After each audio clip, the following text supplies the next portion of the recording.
Ito na yung pizza. Naluto na. Yan. Meron pa sa ano.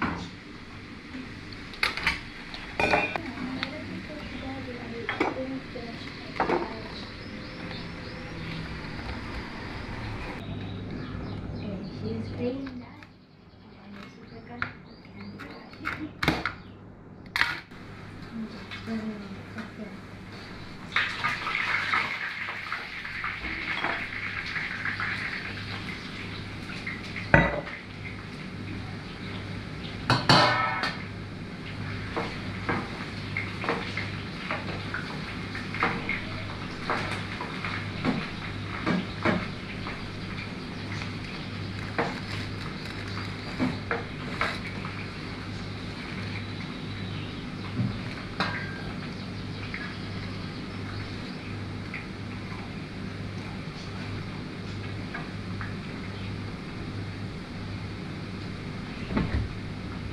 Is it done? I put the rice.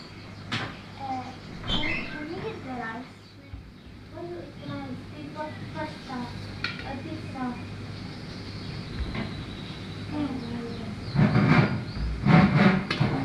I put the plates.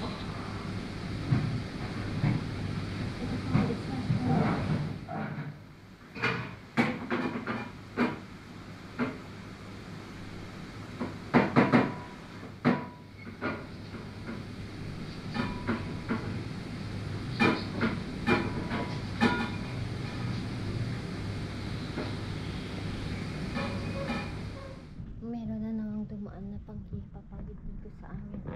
Ayan, nakaluto na ako.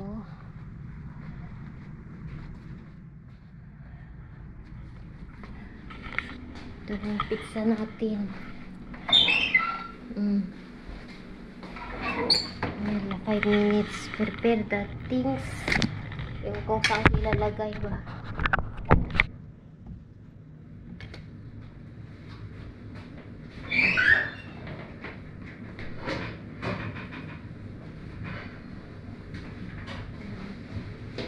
Napakaliit na.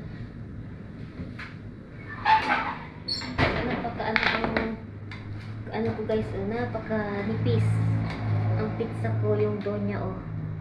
Kita nyo ba? Luto na ito.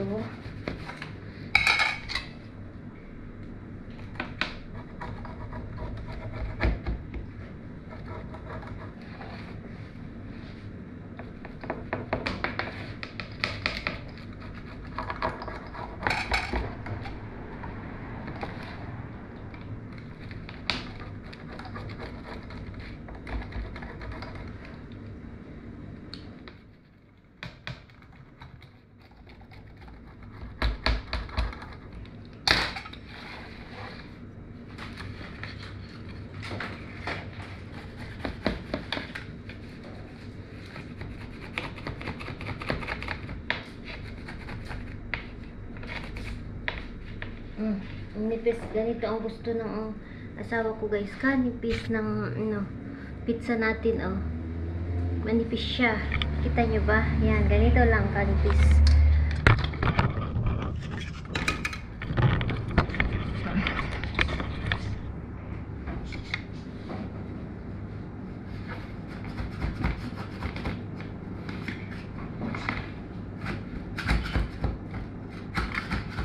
Hirap tanggalin ba?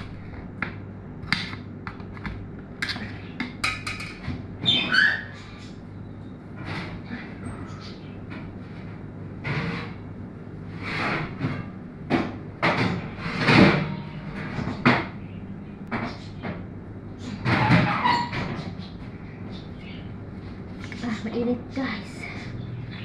Super init ang pizza. Pero mahirap tanggalin. Pinikit na siya.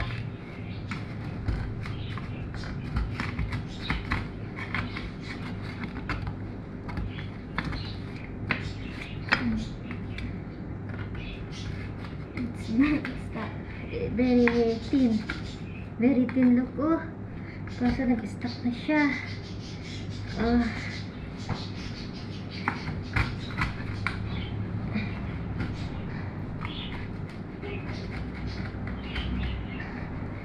ako kumakain ako ng kanin, kaya hindi ikaw ang masunod, ako ang masunod. Oh, tanggal din.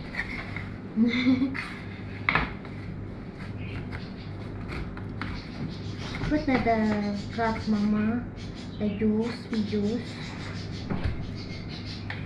And a butter. Now, but sure you remove la, no? Ito.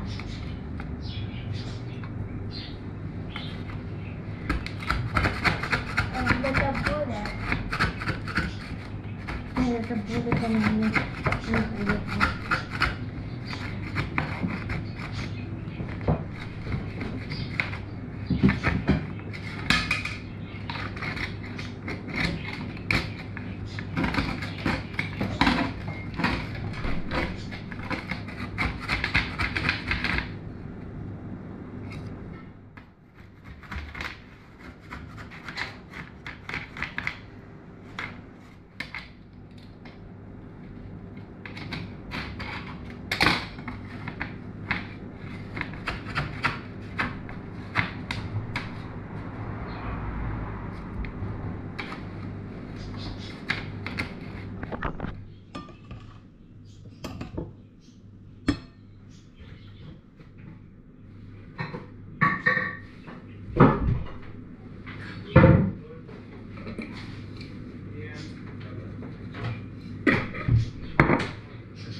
What hay the mom? You call Adi?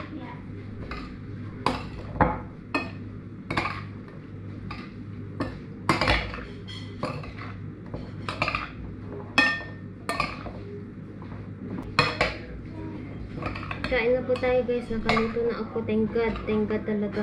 Binibigyan ako ni Lord ng power, strength.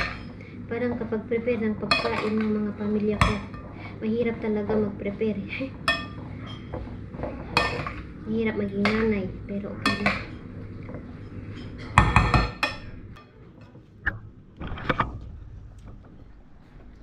The potato's cold.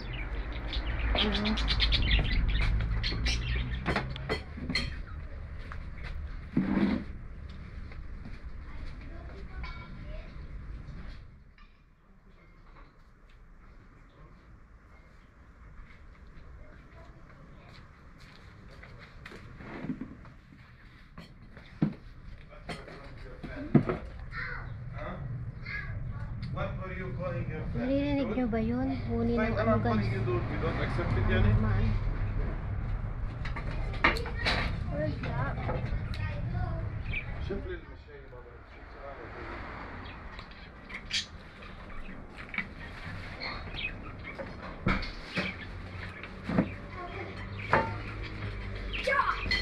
شوف سؤالك. My hat's stuck. بدنا بعد صحن. بدنا بعد صحن. وين بتسكن؟ هلك اياهم.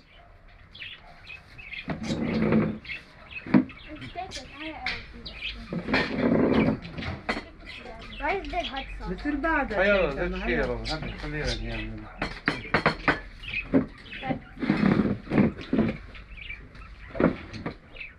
عشان تتوسط المريض. ماشي.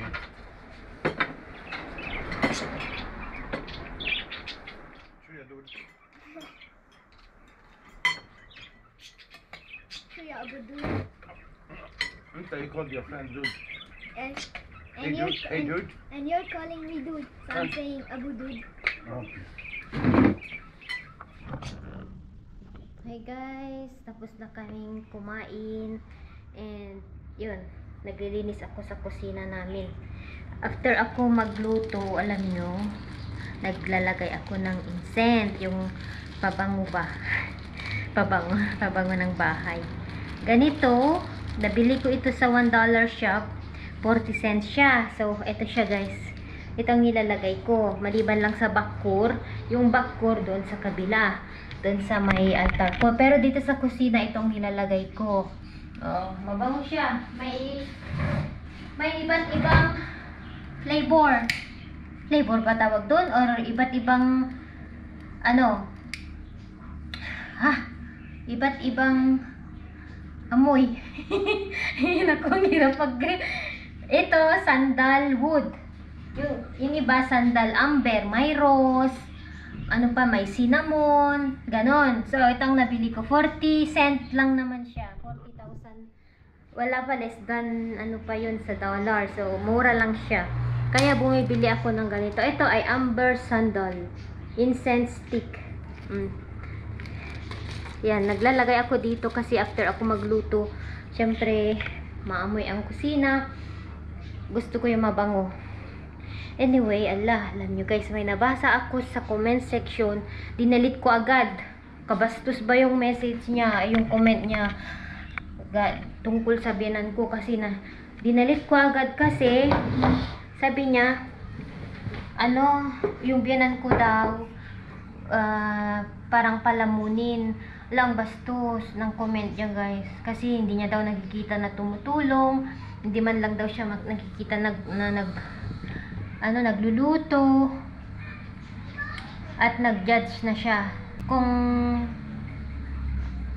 siya man ay anak, so kahit hindi kami perfect ng biyanan ko, yung meron naman minsan na nagtampuhan kami ganyan, kasi wala talagang perfect sa mundo.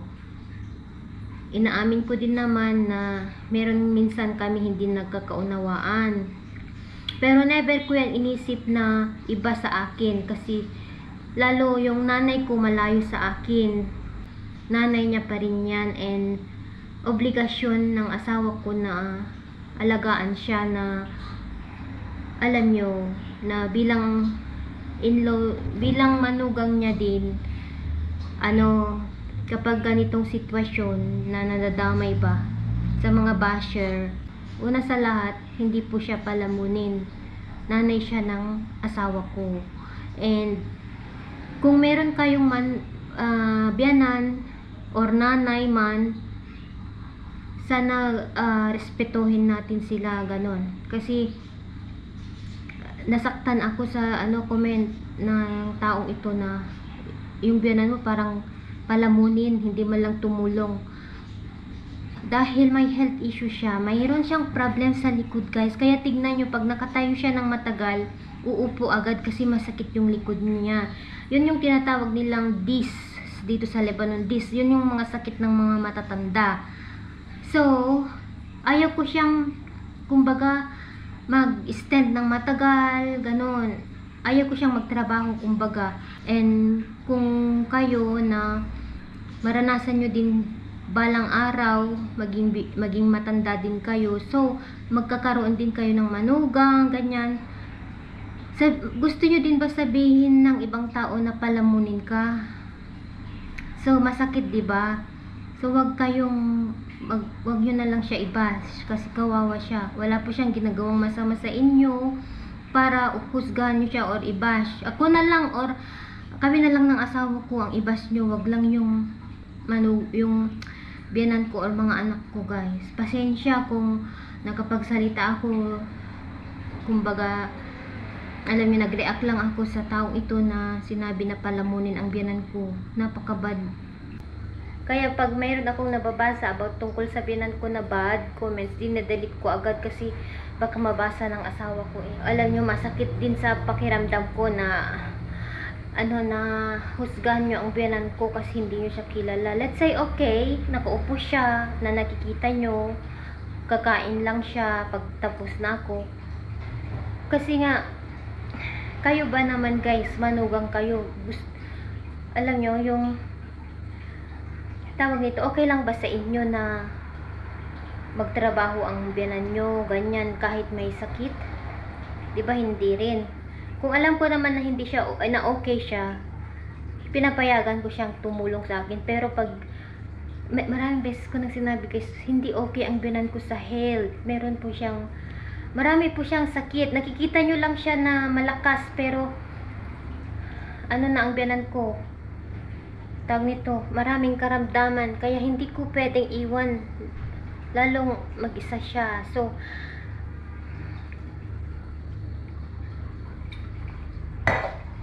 nagsasabing palamunin siya,